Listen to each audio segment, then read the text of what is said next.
শীতকালে প্রচুর পরিমাণে কমলা লেবু পাওয়া যায় আর কমলা লেবুর জ্যাম খেতে ভীষণ ভালো হয়। বাড়িতে বানানো একেবারেই সহজ।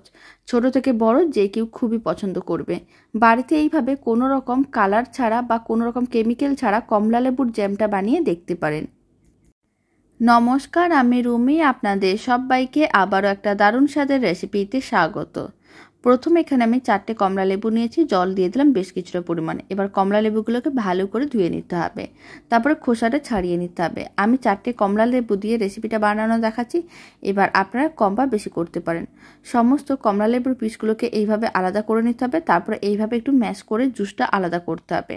আমি এরকমই একটা ছিদ্রযুক্ত পাত্রের মধ্যে ঢেলে জুসটা আলাদা করে নিলাম। আপনারা চাইলে ছাঁকনির মধ্যে ঢেলেও জুসটা আলাদা করে নিতে পারেন। এবার পুরো কমলালেবুর জুসটাকে একটা ফ্রাইং প্যান বা কড়াইয়ের মধ্যে নিয়ে নিতে হবে, আর দিয়ে দিতে হবে 150 গ্রামের মতন চিনি।